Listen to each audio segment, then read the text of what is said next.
Do Senhor Jesus Cristo a todos meus amados e abençoados irmãos e irmãs, livres pensadores, amantes das santas e sagradas escrituras, dando sequência na leitura, hoje nós iremos concluir a segunda epístola a Timóteo e iremos iniciar a epístola a Tito. Essas são as três epístolas pastorais, 1 Timóteo, 2 Timóteo e Tito. Então hoje nós vamos ler capítulo 3, capítulo 4 e encerramos 2 Timóteo. Iremos iniciar capítulo 1 de Tito e capítulo 2, 4 capítulos. Vamos à leitura? A impiedade dos últimos dias. Sabe, porém, isto, que nos últimos dias sobrevirão tempos trabalhosos, ou em algumas versões, tempos difíceis.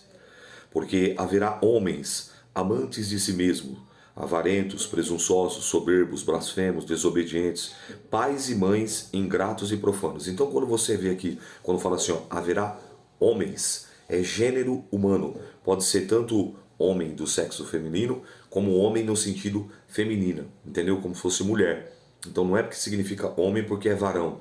Quando fala homem é o gênero, pode ser a varoa também, ser humano, tá bom? E aí depois ele pontua um pouco mais abaixo, quando ele diz assim, ele diz, porque haverá homens amantes de si mesmo, avarentos, presunçosos, soberbos, blasfemos, desobedientes, pais e mães. Entende isso? Então são detalhes assim que a gente olha assim, tá falando só para os homens, não. Tá falando só para os varões, não. Tá falando para as irmãs, tá falando para as mulheres, tá falando para as varoas também. Pais e mães, então homens e mulheres. É bom a gente fazer essas colocações que são detalhes que tornam mais fácil a interpretação do texto. Ingratos e profanos. Verso 3. Sem afeto natural, irreconciliáveis, caluniadores, incontinentes, cruéis, sem amor para com os bons, traidores, obstinados, orgulhosos, mais amigos dos deleites, ou seja, mais amigos dos prazeres do que amigos de Deus, tendo aparência de piedade, mas negando a eficácia dela. Destes, afasta-te, porque deste número são os que se introduzem pelas casas e levam cativas mulheres nécias, ou seja, tolas, sem entendimento, carregadas de pecados, levadas de várias concupiscências por vários desejos, que aprendem sempre e nunca podem chegar ao conhecimento da verdade. E como Janes e Jambres resistiram a Moisés, assim também esses resistem à verdade, sendo homens corruptos, de entendimento, réprobos quanto à fé, ou seja, condenados, não irão, porém, avante, porque a todos será manifesto o seu desvario, como também foi os daqueles. Tu, porém, tens seguido a minha doutrina, modo de viver, intenção, fé, longanimidade, amor e paciência. Quando ele fala assim, assim como Janes e Jambres, lembra daquela história lá atrás no livro do Êxodo, que começa a partir do capítulo 3, quando Deus chama Moisés para uma grande obra e libertar o povo do cativeiro egípcio, que já durara 4 séculos e 30 anos, e ele vai diante de Faraó, quando ele lança o seu cajado e vira serpente. Então Janes e Jambres também ali fazem uma manobra e aparecem 2 serpentes para combater contra a serpente de Moisés. Porém, a serpente que era de Moisés mata, extermina as 2 serpentes de Janes e Jambres. Eles tentaram resistir, eles tentaram ludibriar o povo, dizendo que aquilo que Moisés estava realizando, aqueles sinais, aqueles prodígios, era artes mágicas que eles também poderiam fazer. E por isso que ele está dizendo aqui, sempre vão ter, como Janes e Jambres resistiram a Moisés, assim também esses resistirão à verdade, sendo homens, lembra do homens? Homens e mulheres corruptos de entendimento e réprobos, ou seja, condenado quanto à fé. Então, desde os dias de Moisés até os dias de hoje, sempre vão ter o que? Os opositores, as opositoras, que irão se levantar, que irão tentar de qualquer forma, de qualquer maneira, para poder dizer que não, que Deus não existe, que não tem sinais, que não tem prodígio, que cego não pode enxergar, que mudo não pode falar, que paralítico não pode andar. Sempre vão ter. Mas o que ele fala? Tu, porém, está dizendo a Timóteo, fala para mim e para você, tu, porém, tens seguido a minha doutrina, a palavra, modo de viver, intenção, fé, longanimidade, amor e paciência. Que coisa linda, né, meus irmãos? Exortação. Perseguições, aflições, tais quais me aconteceram em Antioquia, em Icônio, em Listra. Quantas perseguições sofri, e o Senhor de todas me livrou. Olha que coisa linda, o Senhor de todas me livrou. Eu lembro-me aqui do Salmo de Davi 34, verso 19. Muitas são as aflições dos justos, mas o Senhor livra de todas. Eu lembro das palavras do mestre escrevendo no Evangelho de João, no capítulo 16 e no verso 33. Essas coisas vos escrevo para que em mim tenhais paz. No mundo tereis aflições, mas tende bom ânimo. Então, bom ânimo, meu irmão. Bom ânimo, minha irmã. Paulo está trazendo uma palavra que ele teve muitas aflições, como nós temos lá em 2 Coríntios uma sequência no capítulo 11 lá das aflições que ele passou. E ele falou, ó, o Senhor de todas me livrou. Vai livrar você também. Verso 12.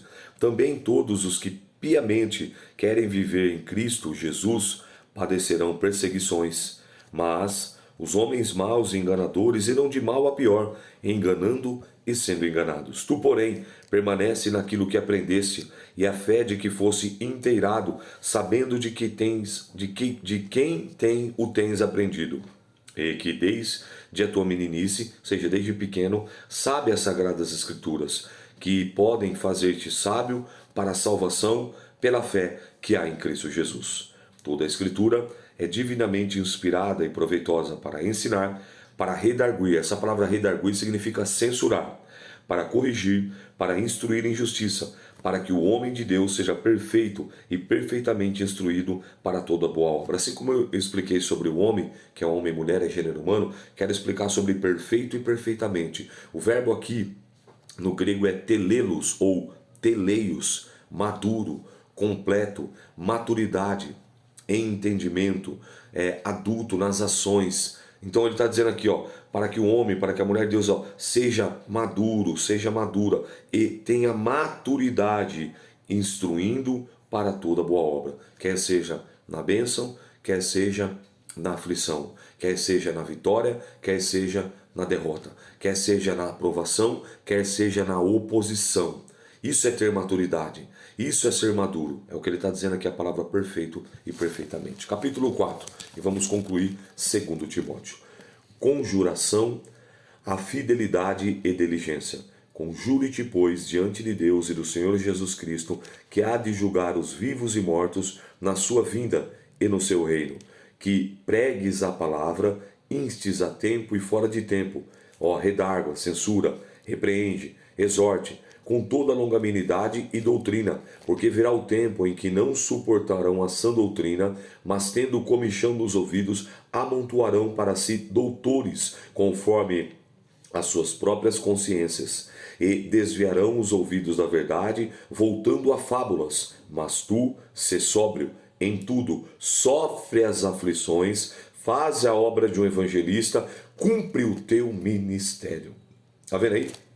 Percebe que ele está dizendo, Paulo está preparando uma epístola pastoral.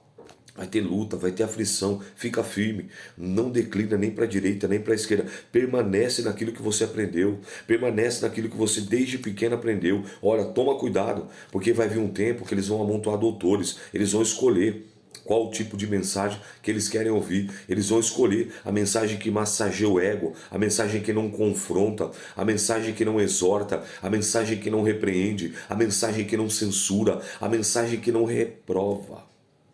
E observe que a palavra de João Batista era uma só: arrependei-vos, porque o reino de Deus é chegado a vós. Sem arrependimento não tem perdão. Sem arrependimento não tem redenção. Sem arrependimento não tem batismo com o Espírito Santo. Sem arrependimento não tem fruto do Espírito Santo. Sem arrependimento não tem salvação. Sem arrependimento não tem vida eterna. E a mensagem de João: arrependei-vos. Arrependei-vos, porque o reino de Deus é chegado a vós. Produzi, pois, frutos dignos de arrependimento. O machado já está posto à raiz das árvores. Toda árvore, pois, que não produzir frutos dignos de arrependimento será cortada e lançada no fogo. E ali haverá pranto, choro e ranger de dente. Entende isso? Isso aí é falando sobre o final. Então, o tempo aqui é o que nós estamos vivendo atual. Observe para você ver. Não, isso aí não tem nada não. Isso aí não tem nada a ver não. Não tem problema nenhum não. são esses que não mais suportam essa doutrina. Não, não tem que se arrepender, não tem que orar, não tem que jejuar, não tem que ofertar, não tem que dizimar. Eu fico impressionante que a pessoa tem que provar por A mais B acerca de dízimos, de oferta. É tão simples. Quem dizima e quem oferta na obra do Senhor é aquele que sabe, tem a consciência e o coração voltado na obra, sabendo da necessidade para manter a obra e os trabalhos do Senhor. É simples assim, mas não. Quer pegar texto do Velho Testamento, fala que não tem no Novo Testamento. Isso aí mostra. Isso são o quê? Os comichões dos ouvidos. Não faz aquilo por amor. E ninguém quer que. Deus não quer que ninguém o sirva, nem por medo, nem por culpa e nem por ganância. O Senhor quer que nós o sirvamos Ele e adoramos Ele em espírito e em verdade, com fidelidade, em amor. Tá entendendo? Então é isso que Paulo estava preparando Timóteo. E essa carta aqui é atual para os dias de hoje. Porque é exatamente assim que está. Você vê cada tipo de pregador aí que só o sangue do Eterno. Cada tipo de pregador aí que só o sangue de Jesus. Como eu falei anteriormente acerca dos mercenários, eu vou falar daqueles agora que massageiam o seu ego. Senta num banquinho, põe uma musiquinha de fundo, meu lindo, minha linda, e começa a falar a hiper, super, ultra, macro graça. Você pode fazer o que você quiser. Você pode permanecer do jeito que você quiser. E aí é que está o grande erro, porque vai contra a palavra. Perceba que eu não estou dizendo sobre a maneira de externar, de propagar, de anunciar o Evangelho. Não é isso. Cada ferramenta Deus usa de uma maneira. Eu estou dizendo aquilo que fere os textos sagrados. Qual é o primeiro critério que Jesus diz? Aquele que quiser vir após mim. Em primeiro lugar, negue-se a si mesmo. Em segundo lugar, tome a sua cruz. E por último, em terceiro, siga-me. O que Jesus diz em Mateus 11:28 em uma oração? Vinde a mim, todos os que estáis cansados, sobrecarregados, oprimidos, e eu vos aliviarei. Ele segue dizendo, aprendei de mim, que sou manso e humilde de coração, e encontrarei descanso para vossas almas, porque o meu jugo é suave e o meu fardo é leve. O que ele diz em João capítulo 6? De maneira nenhuma, todo aquele que virá a mim eu lançarei fora, mas nós não podemos permanecer da mesma maneira que nós nos achegamos ao Senhor. Cheio de carrapicho, cheio de falhas, cheio de faltas, cheio de manias, de pecados e aquelas coisas premeditadas, a iniquidade. E aí o Espírito Santo vai trabalhando, vai limpando, vai lapidando. E aí Paulo diz aos Efésios, o que furtava não furte mais, o que mentia não minta mais, antes diga a verdade. O que furtava, antes de furtar, vai trabalhar. Tá entendendo? Ele vai. Mudança, metanoia, mudança de pensamento e mudança de atitude. É contra isso que eu estou refutando. E eu vejo esses pregadores que não. Você continua. Por quê? Qual é o interesse deles? Entende aí? É isso que Paulo estava alertando aqui a Timóteo. E esse alerta vem para nós também. Porque virá um tempo que não suportarão a sã doutrina, mas tendo comichão nos ouvidos, amontoarão para si doutores conforme as suas próprias concupiscências, os seus próprios desejos. Tá claro? A convicção da morte próxima. Olha que coisa tremenda agora aqui. Redobra a atenção do verso 6 ao 18. Porque eu já estou sendo oferecido por aspersão de sacrifício, e o tempo da minha partida está próximo. Combati o bom combate, acabei a carreira, guardei a fé. Desde agora, a coroa da justiça me está guardada, a qual o Senhor, justo juiz, me dará naquele dia, não somente a mim, mas também a todos que amarem a sua vinda. Procura vir ter depressa comigo, porque Demas me desamparou, amando o presente século, foi para a Tessalônica, Crescente para a Galácia, Tito para a Dalmácia, só Lucas está comigo. Toma Marcos, traze-o contigo, porque me é muito útil para o ministério. Também enviei a Tíquico a Éfeso. Quando vieres, traze a capa que deixei em Trode, na casa de Carpo, e os livros, e principalmente os pergaminhos. Isso aqui mexe muito comigo. Paulo agora está escrevendo a sua última epístola, sabendo da sua partida. Não é mais o homem na melhor idade, aos seus 30 anos. Não é mais o Paulo com ímpeto, é o velho Paulo. Acredita-se que entre 65 e 67 anos foi a sua morte. Ele foi decapitado, a mando do vassalo, do imperador, de um dos mais cruéis da época, cujo nome era Nero. E ele, sabendo disso, ele diz, olha, eu sei para onde eu estou indo. Eu combati o bom combate, eu acabei a carreira, eu guardei a fé. E não é só eu que estou indo para lá. Ele diz, todos quantos, desde agora a justiça me está me aguardada, a qual o Senhor justo juiz me dará naquele dia, não somente a mim, mas também a todos que amarem a sua vinda. Ou seja, ele está dizendo que a coroa da salvação já estava preparada. Ele está dizendo que ele vai partir para se encontrar com o Eterno. Mas ele está fazendo uma ressalva. Olha, permanece firme. Porque, ó, olha, ele diz, ó, Demas me abandonou. Foi para Tessalônica, Cretense para Galácia, Tito para Dalmácia. Ou seja, cada um seguiu o seu curso. Mas Lucas permaneceu com ele. Lucas aqui é o escritor do Evangelho e o escritor de Atos dos Apóstolos ou Atos do Espírito Santo. Permaneceu com ele. Então você percebe que as fontes do Evangelho de Lucas eram paulinas. Entende? Paulo forneceu grande parte dos escritos para Lucas escrever com tanta precisão. Principalmente as viagens, as ilhas, as paradas, os lugares todos. Então, mas olha o que eu quero chamar a atenção, que isso mexe comigo. Você vê a certeza para onde ele está indo, que o cristão precisa ter essas duas certezas. Qual é a primeira certeza? Que um dia, se Cristo não arrebatá-lo, ele irá se deparar e se encontrar com o espírito da morte. E a segunda certeza, que ele é salvo e tem o seu nome escrito na letra da vida. Mas como que eu vou ter essa certeza? É bem simples. Jesus nos ensinou. Toda árvore, pois, que produz bom fruto, a árvore é boa. Toda árvore, pois, que produz mau fruto, a árvore é má. Pelos frutos você conhece a árvore. Por isso que João fala que o machado já está posto à raiz da árvore. Se a árvore não produzir fruto digno de arrependimento, vai ser cortada e lançada no fogo. Se a árvore está produzindo fruto, ela é podada para que cresça e produza ainda mais. Ele já tinha essa certeza. Você tem essa certeza? E aí, olha que coisa tremenda que ele fala assim, ó, no versículo de número 13. Quando vieres, traze a capa que deixei em Trode na casa de Carpo, os livros e principalmente o pergaminho. Peraí, ele sabe que vai morrer, ele já está com seus 60 e tantos anos de idade, mesmo assim ele pede para trazer os livros e os pergaminhos. O que isso mostra para mim e para você? Não devemos parar de estudar, não devemos parar de examinar, não devemos parar de meditar, não devemos parar de ler, não devemos parar de nos relacionarmos, tanto com a palavra, que no caso aqui para ele eram os pergaminhos, quanto com os livros extra-bíblicos, bons livros, bons cursos. Olha isso, meu irmão. E você muitas das vezes aí dando desculpa, que tem dificuldade em falar, que não consegue guardar. Para com isso, meu irmão. Pega esse exemplo de Paulo, que à beira da morte pediu para trazer os livros. Para quê? Para que ele continuasse lendo, para que ele continuasse meditando. E aqui ele irá escrever a sua última carta, que nós subentende-se isso. E aí ele segue dizendo, ó, versículo 14. Alexandre, o latoeiro, causou-me muitos males. O Senhor lhe pague segundo as suas obras. Tu, guarda-te também dele, porque resistiu muito às nossas palavras. Ninguém me assistiu na minha primeira defesa. Antes todos me desampararam. Que isto lhe não seja imputado. Mas o Senhor assistiu-me, oh glória, e fortaleceu-me, aleluia, para que por mim fosse cumprida a pregação de todos os gentios ouvissem, e fiquei livre da boca do leão. Glória a Deus. E o Senhor me livrará de toda má obra e guardar-me-á para o seu reino celestial, a quem seja a glória para todo sempre. Amém. E aí ele faz as saudações finais. Saúda Priscila e Áquila, a casa de Onesífero. Erasto ficou em Corinto, deixei Trófimo doente em Mileto, procura vir antes do inverno.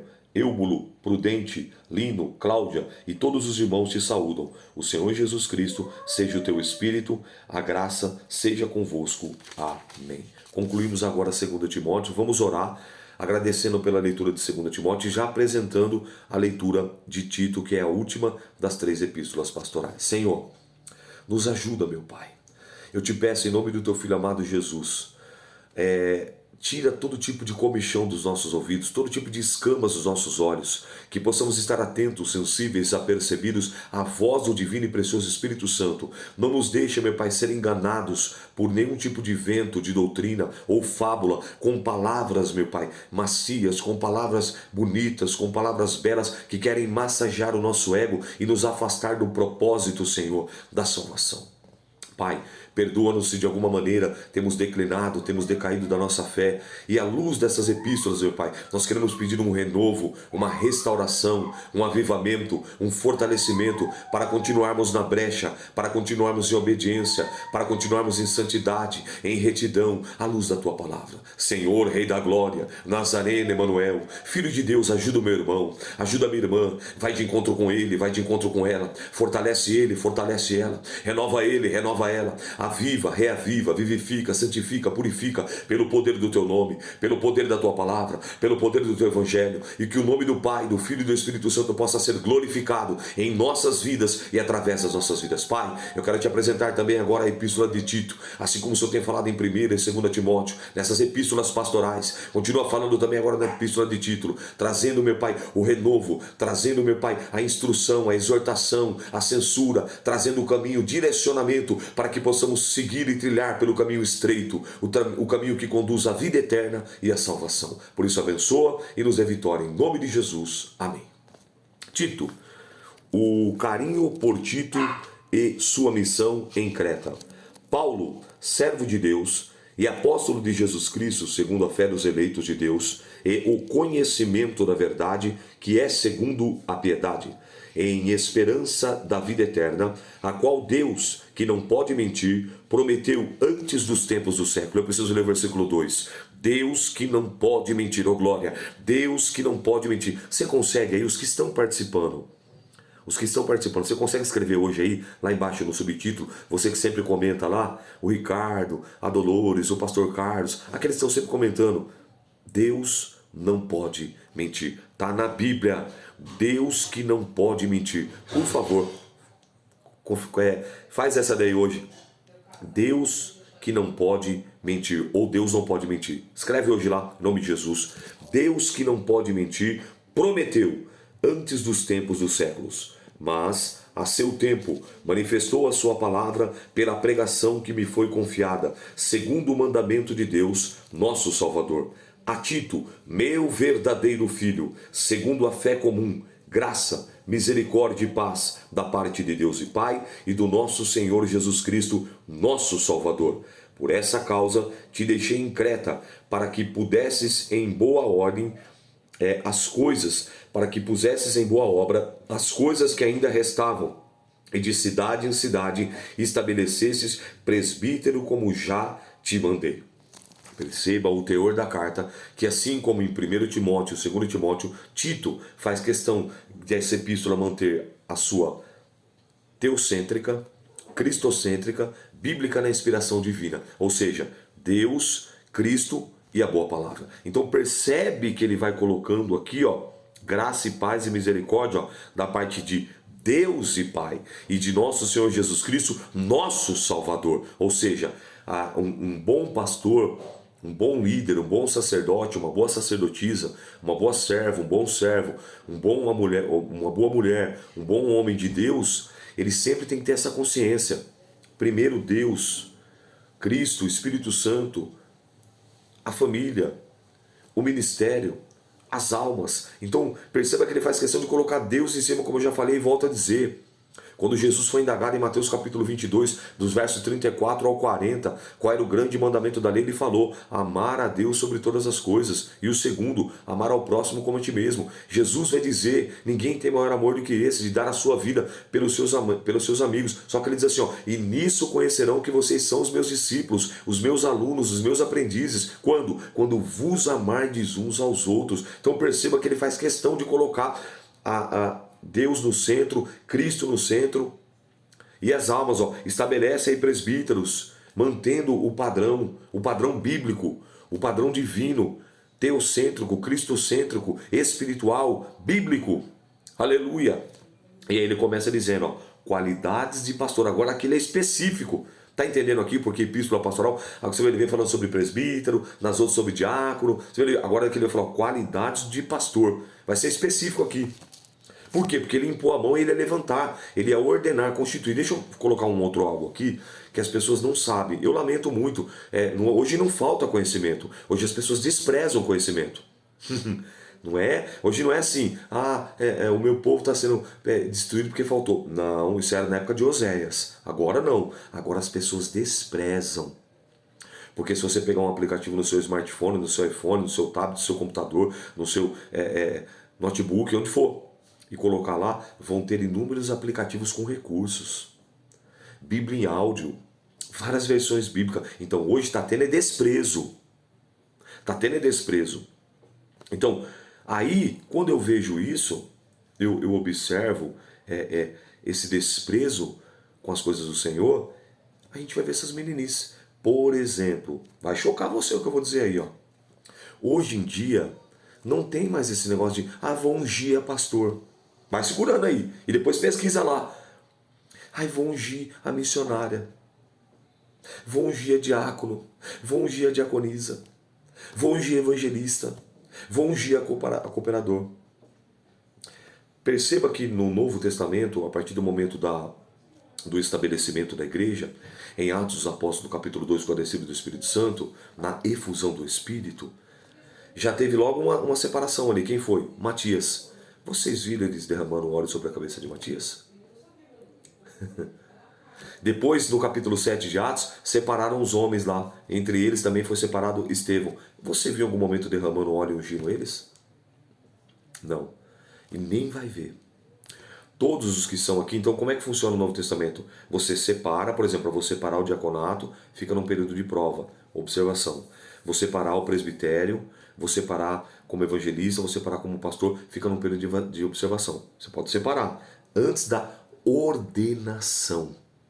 Agora não é mais ungir, é ordenar, ser ordenado. E olha o que ele fala aqui, ó. Por essa causa te deixei em Creta, para que pusesses em boa ordem as coisas que ainda restam. De cidade em cidade estabelecesses presbítero, como já te mandei. No Antigo Testamento ainda era unção, ungia, tal, mas agora no Novo, você não vai encontrar um único sequer derramando óleo como derramou na cabeça de Davi, derramando óleo como derramou na cabeça de Saul.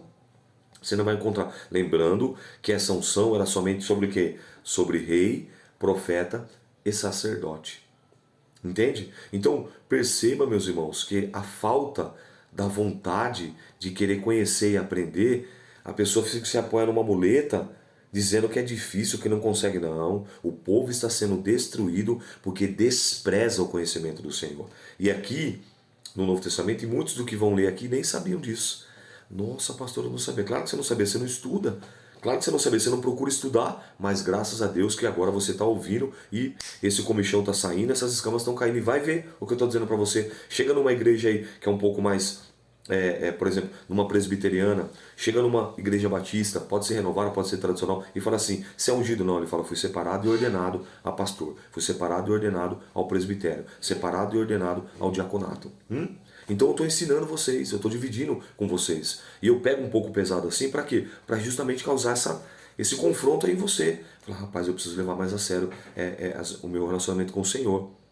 E aí quando a gente vê aí, ó, essas coisas assim, ungir no carro, ungir no chave, você pode ungir, você pode. Mas biblicamente falando, qual é a única referência que nós vamos ter aqui? Vamos lá, eu vou aproveitar que eu estou com a Bíblia aqui, ó. A única referência que nós vamos ter acerca de unção está aqui em Tiago, capítulo de número 5, versículo, quer ver, ó? De número 14. Está alguém entre vós doente? Chame os presbíteros da igreja, orem sobre ele, ungindo-o com azeite em o nome do Senhor. A única referência no Novo Testamento sobre unção, sobre ungir, é quando a pessoa está enferma. E mesmo assim ainda direciona sobre os presbíteros e orando por ele. E a oração da fé salvará o doente, e o Senhor levantará, e se houver cometido pecados, ser-lhe-ão perdoados. Está vendo a importância de você aprender, meu irmão?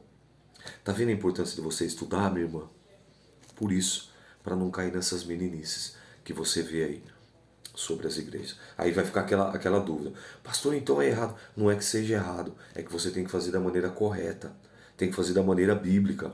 Claro que aí num ato simbólico você derramar o óleo, ok. Num ato simbólico você ungir, ok. Mas a pessoa precisa ter um entendimento que aquilo é simbólico, assim como o batismo nas águas. A água tira pecado de alguém? A água leva pecado em alguém? Tem alguns ministérios que falam assim, não, só aceito o batismo se for em águas vivas. O que é águas vivas quando você lê isso na Bíblia? É água corrente, tipo cachoeira, riozinho, mar, água viva que se movimenta. Poço, lago, lagoa, piscina, tem igreja que não aceita. Fala que tem que ser água corrente. Mas espera aí, a água tira pecado de alguém? Não. A água não é simbólica? Mesma forma o óleo. O óleo ele é simbólico. Tá bom? Ah, mas e no Antigo Testamento? Então vamos lá, eu sou bereano. Correr na Bíblia comigo, eu fico maravilhado porque são anos, irmão, estudando e ensinando. Então eu não tenho nenhum tipo de dificuldade quando eu afirmo alguma coisa que pode até parecer meio polêmica para você, porque eu vou fundamentar na palavra. Então a própria palavra por si só, ela já vai, porque Bíblia responde Bíblia. Se fosse uma das Bíblias que eu pudesse sugerir para você, eu sugeriria duas Bíblias de estudo. Primeiro eu sugeriria a Bíblia pentecostal, tanto a global, que é a nova, né, como a anterior, que tem mais de 67 estudos, e também sugeriria a Bíblia de Frank Charles Thompson, a Bíblia Thompson, porque é só Bíblia respondendo Bíblia. Lembra que eu falei da unção, que eu falei que não tinha no Antigo Testamento? Então vamos no Novo, no Velho, aliás. No Novo eu falei que não tinha, agora no Velho, ó. Salmos 133. Ó quão bom e quão suave é que os irmãos habitem em união, ou que os irmãos vivem em união. É como o óleo precioso sobre a cabeça que desce sobre a barba de Arão, que desce até a orla dos seus vestidos. Quem foi Arão? O primeiro sacerdote estabelecido pelo Senhor através do direcionamento de Deus na vida de Moisés, que levantou Arão. Como é que ele foi ordenado? E os seus filhos, da mesma forma. No Antigo Testamento nós vamos ver inúmeras passagens, inclusive capítulos inteiros. Quando eu chegar lá eu vou fundamentar isso. Vou mostrar para vocês de como era para ser a ordenação, a unção, o derramamento do óleo. Mas no Novo não. Então o que eu estou querendo dizer para você aqui é para você levar um pouco mais a sério o seu relacionamento com o Senhor através da bússola, através do mapa, através do guia, através do GPS que ele nos deixou, que é a palavra, que o salmista diz, lâmpada para os meus pés e luz para os meus caminhos é a tua palavra.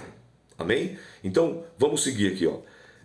Qualidades do pastor. Aquele que for irrepreensível, marido de uma só mulher, que tenha filhos fiéis, que não possa ser acusado de dissolução, nem são desobedientes, porque convém que o bispo seja irrepreensível, como dispenseiro da casa de Deus, não soberbo, nem iracundo, nem dado ao vinho, nem espancador, nem cobiçoso de torpe ganância, mas dado à hospitalidade, amigo do bem, moderado, justo, santo e temperante, retendo firme a fiel palavra, que é conforme a doutrina, para que seja poderoso, tanto para demonstrar com a sã doutrina, como para convencer os contradizentes, combater os falsos mestres. Porque há muitos desordenados, faladores vãos, enganadores, principalmente os da circuncisão, aos quais convém tapar a boca, homens que transtornam casas inteiras, ensinando o que não convém,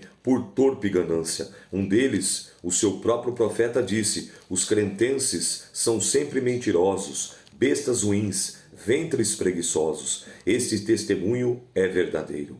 Portanto, repreende-os severamente, para que sejam sãos na fé, não dando ouvido a fábulas judaicas, nem aos mandamentos de homens que se desviaram da verdade. Todas as coisas são puras para os puros, mas nada é puro para os contaminados e infiéis. Antes o seu entendimento e consciência estão contaminados. Confessam que conhecem a Deus, mas negam com as suas obras, sendo abomináveis, desobedientes e reprovados para toda boa obra. Ficou claro isso aqui, não ficou? Ficou claro, não preciso nem fundamentar. Capítulo 2, para a gente concluir a leitura de hoje. Instruções para o ministério de Tito. Tu, porém, fala o que convém, a sã doutrina.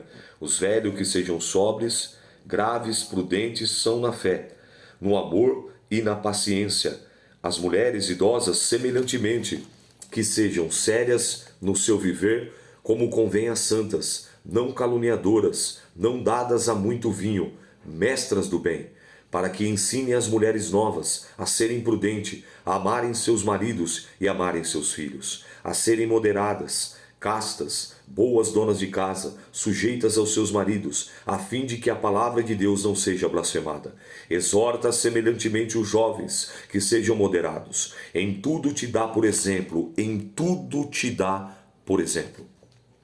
Põe a mão na massa, seja exemplo, não apenas fala, não apenas ensina, não apenas exorta, não apenas repreende, não apenas orienta. Dá o exemplo, em tudo te dá por exemplo, de boas obras, na doutrina, mostra a incorrupção, gravidade e sinceridade, linguagem sã e irrepreensível. Tá vendo aqui, ó?